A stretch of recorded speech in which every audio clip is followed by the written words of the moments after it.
You mentioned panto. Yes. Do you enjoy panto? I loved it actually. It is one of those fun things that you really can. You've got a family audience in the best sense of the word. The last one I did, I think it was in Guildford, they actually, 2 or 3 days, we actually did 3 performances in a day. And I did the song sheet with kids coming up on the stage. I remember thinking, have I asked these questions to these kids or not? Because I'd done it twice before, and that was the worst side of it. But on the other hand, it's a great all-round musical comedy thing together, and I suppose it's going back to my tradition. When I played Sarah the Cook in London, I think that was one of the best performances I've almost ever given. I really did enjoy that, because you can, the Dane can be everything to everybody, and you know, you can take the side of women, you can take the side of men, and everybody's on your side. And it was, except some little bastards in the audience, because I had a creature it was. It was sort of head here and tail behind when I was galloping round, and they kept sticking their feet out to trip me up, and that was the one bad side of it, but I don't blame them, I'd have done the same, I think. Is there any particular pantos or anything like that that you'd really like to try? There are certain things, if I'd had slightly more talent, I'd love to have been the old musical, dancing and singing, but you realise it when you do panto, that you do a song and dance number with people who can really do it, and you realise how incredibly difficult it is. I mean, I've been asked 3 times now to do Strictly Come Dancing, and I've said no before they finished the question. Because you really got to be really fit to do that. I mean, there is an exception on that screen at the moment. On the other hand, she did fight for, I'm sorry, I haven't a clue to go on tour, so I was partly on her side. But you've got to be that stick out, making a fool of yourself if you're going to stay. And so I'd love to be able to do it, honestly, but it's become too professional now for somebody like me. But I would love to. I remember going to see West Side Story when it opened first in London, seeing them dancing, and it just looked so great. They were brilliant, of course, I could never have done it, but it just was so good. The lyrics were good, the dancing was good, acting was good, and I thought I'd love to be able to do that. The one sort of musical I did do, I don't remember his name now. Rocky Horror Show? It wasn't that one, no. It was the Thank You. I'm sure we can get onto that one later. Which I did in Australia, which is all about being in Malaysia, the forces and...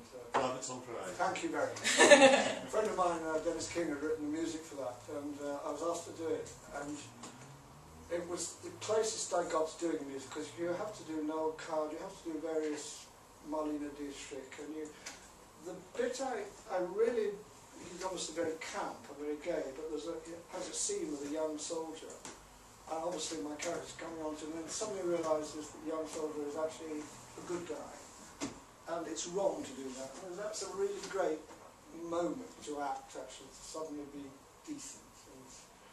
Then go and dress up as one of the Dietrich. So it was a really good day. I don't think I would. I'm quite proud of what I did, but I think I was about as stretched as I could possibly be. I could have been better, but I'm glad I got away. I'm quite proud of it. And did you enjoy Rocky Horror? I did, except it was very frightening because you don't do any rehearsal with the cast, and you're suddenly somebody says, "Go on now," and you come on, and there's everybody going like that. And I don't know what, a teapot. Yeah. Jump to the left, jump to the right. And I enjoyed it after time because you then got to know the cast and you were able to mix in with them, and they were brilliant. That was a very good example of what I was talking about. A lot of those won't make it in a big way, but they're just so talented in so many different ways. I noticed it coming on here in a week or two's time. But I haven't been asked to do it this time. Have I got my questions yet? You've talked about all the things some of the things that you'd really like to do. What about things you regret doing? Any regrets? Or have you enjoyed everything? Yes, some regrets. I can't think of them very immediately. That's quite a good sign.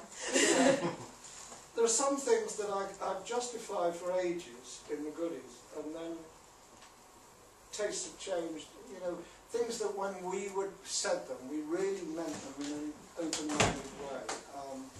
It's the bit in when I'm Black and White Beauty, when I'm naming, and you know, say black is such a beauty, I'll call her nigger. And I actually thought it was very funny, and I still find it funny, but I do sort of regret it in a way because of how things have changed. Because no way was that meant to be offensive. It was meant to be a surprise shock. But now, I suppose I have to remove it. And there's one or two things like that. Like throw up over shoes and blue suede shoes, as we were talking about earlier. You know, at the time it didn't mean anything at all offensive in any way, but if you were worried about something, you'd take it out now. On the whole, I mean, like when we were Black and White Minstrels and we were Black Top, I do justify it because that was very much a false picture of being black. You know, the whole point of it was how ludicrous it was. So people sort of take offence at some things which I don't think they should take offence at, but that's a personal taste, of course. So there's those areas, but there probably are lots of other things I regret doing. Mary Battersby, when I was about 9, I feel very bad.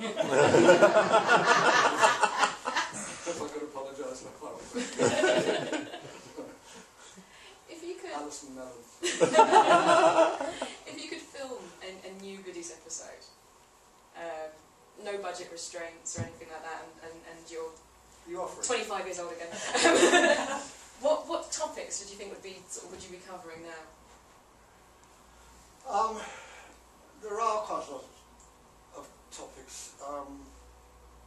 I've usually got a very good answer to that. I can't think of the subject because it's all moved on since last time I answered it.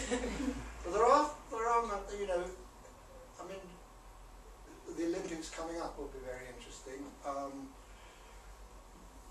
I think probably having a government like we've got at the moment, sort of splits or going two directions at the same time, I think would be quite interesting. Sort of wearing a sort of tweed liberal down this side and a smart suit in between is almost will be quite fun. Maybe we can have suggestions from the audience. I'd like to see the Goodies do the banks and the breakdown of the financial very good point. institutions. Absolutely, yes, so would I. I'd say the sort of the whole environmental crisis, but you've done that already. And no one listened to you then, and no one's listening now. Well, you're right about the banks, except it's not funny, is it? Really? That's humour. It'd be quite fun playing those ones, you know, because as we always say, when we first did the series, the best parts were the best, but then eventually we decided that we'll take the best parts, and one of us would go mad each week and become that character. So one of us, at least one of us, would have been the banker. And you would have made a good banker. I would have. I should perhaps rephrase that. Copy rhyming slang here, thank you. I think you'd have made good hobbits in Lord of the Rings. Actually, that'd be good too, yeah. Especially when we're going to do the Hobbit too, yeah. Bill would be good Hobbit. The New Zealand crisis over the new film, where they were saying we won't film this in New Zealand, and New Zealand were protesting film it here. Yes. What are we going to do? What are we going to do? So They said New Zealand, apparently, according to the internet. it was here, it was going to be near Watford. Well, they said between Ireland, England and Scotland. Alright, apparently. alright. Wales don't get a look in. If you could do a film version of the Goodies, Yeah. who would you cast to play the 3 roles? Oh, gosh. Well, I would be, what would I be?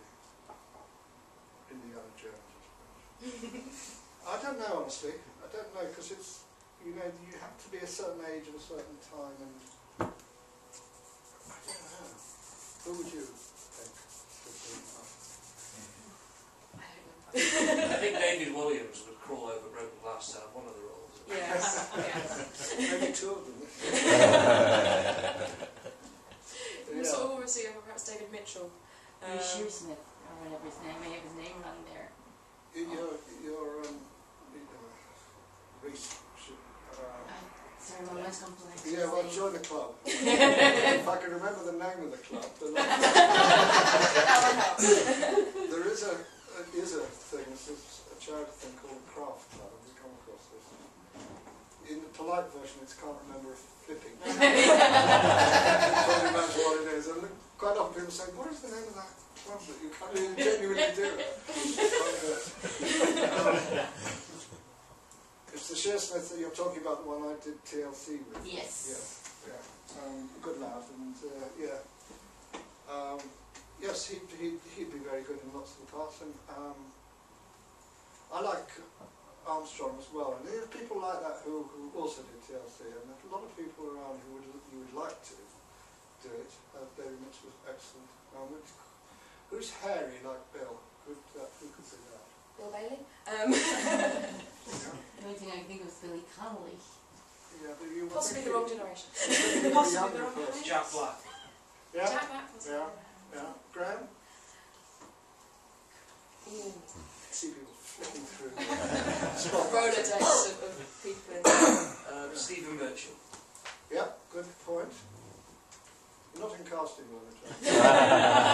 Stephen Birchall's very good for it, yeah. Have to leave everyone mind this one over and go back to it later.